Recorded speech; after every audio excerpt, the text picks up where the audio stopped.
राधे राधे मेरे प्यारे भाइयों बहनों माताओं व बंधुओं, संस्कार की बातें चैनल में आपका स्वागत है।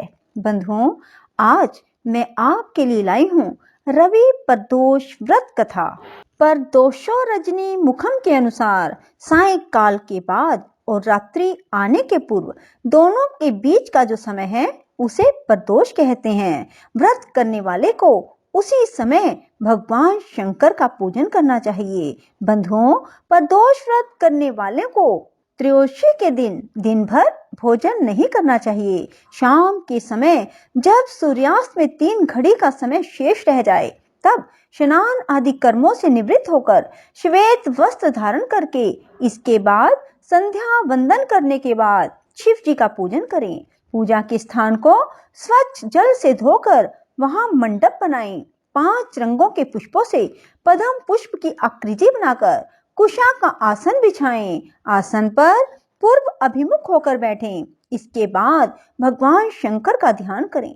करोड़ों चंद्रमा के समान कांतिवान त्रिनेत्रधारी मस्तक पर चंद्रमा का आभूषण धारण करने वाले पिंगल वर्ण के जटाजूटधारी नीलकंठ और अनेक रुद्राक्ष मालाओं से सुशोभित वरद हस्त त्रिशूलधारी नागों के कुंडल पहने व्याघ्र चरम धारण किए हुए रतन जड़ित सिंहासन पर विराजमान शिवजी का ध्यान करना चाहिए। बंधुओं, यदि आपने हमारे चैनल को अब तक सब्सक्राइब नहीं किया तो जरूर करें और बेल आइकन दबाना ना भूलें ताकि आपको हमारी आने वाली सभी वीडियोस की जानकारी सबसे पहले हो सके।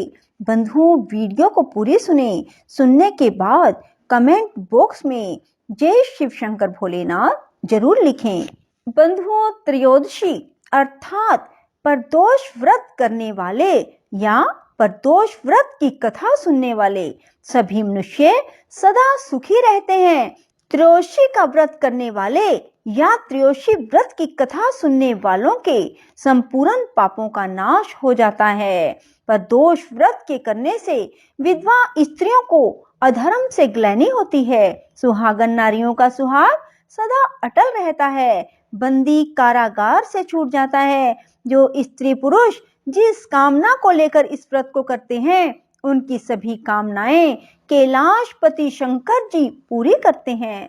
सूत जी कहते हैं, त्रयोदशी का व्रत करने वाले को 100 गौदान का फल प्राप्त होता है। इस व्रत को विधि विधान और तन मन धन से करता है उसके सभी दुख दूर हो जाते हैं।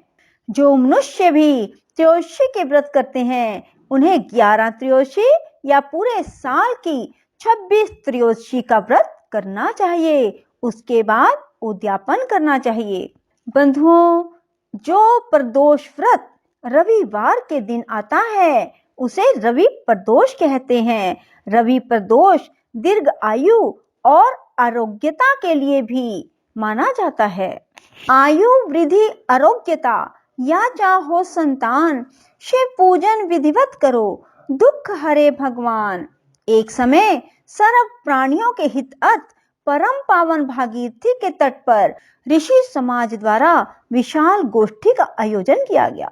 विज्ञ महर्षियों की एकत्रित सभा में व्यास जी के परम शिष्य पुराण वेतासूत जी महाराज हरि कीर्तन करते हुए पधारे। सूत जी को देखते ही शौनक आदि 88,000 ऋषि मुनियों ने खड़े होकर दंडवत प्रणाम किया। महाज्ञानी सूत जी ने भक्ति भाव से ऋषियों को हृदय से लगाया और आशीर्वाद दिया। विद्वान ऋषिगण और सब शिष्य आसनों पर विराजमान हो गए। मुनिगण विनीत भाव से पूछने लगे, हे परम दयालु, कली काल में शंकर की भक्ति किस आराधना द्वारा उपलब्ध होगी?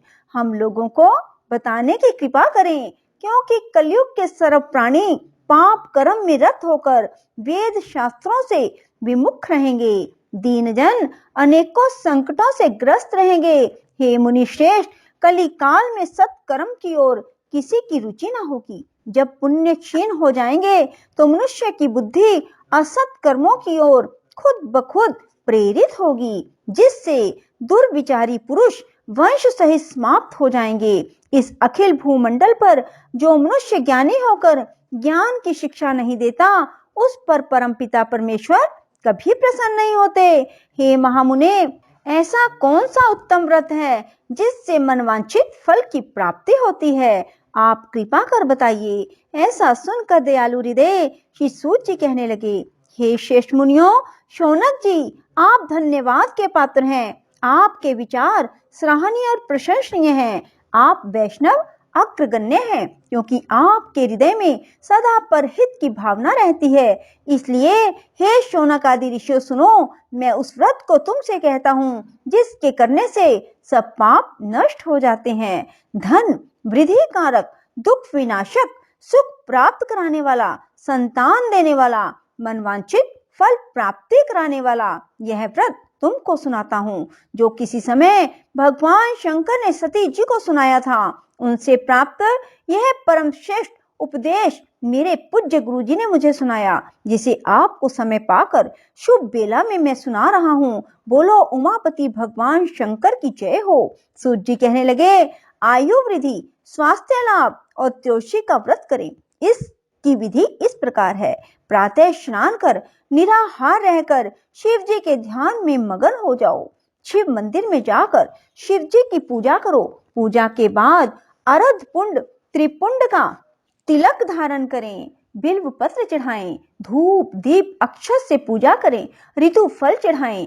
ओम नमः शिवाय मंत्र का रुद्राक्ष की माला से जप करें। ब्राह्मण को भोजन करा सामर्थ्य अनुसार दक्षिणा दें। इसके बाद मौन व्रत धारण करें। व्रती को सत्य भाषण करना आवश्यक है। हवन आहुति भी देनी चाहिए। ओम ह्रीम क्लीम नमः शिवाय स्वाहा से आहुति देनी चाहिए। इससे अभीष्ट फल की प्राप्ति होती है। व्रती मनुष्य पृथ्वी पर शयन करें। एक बार भोजन करें। इससे सभी कार्य सिद्ध होते हैं। श्रावण मास में तो इसका विशेष महत्व है। यह सर्व सुख धन आरोग्यता देने वाला है। यह व्रत इन सब मनोरथों को पूर्ण करता है। हे ऋषिवरों, यह प्रदोष व्रत जो मैंने आपको बताया, किसी समय शंकर जी ने सती जी को और वेद व्यास मुनि ने मुझको सुनाया था। शौनक आदि ऋषि बोले, हे पूज्यवर महामते, आपने यह व्रत परम गोपनीय, मंगलप्रद, कष्ट निवारक बतलाया है।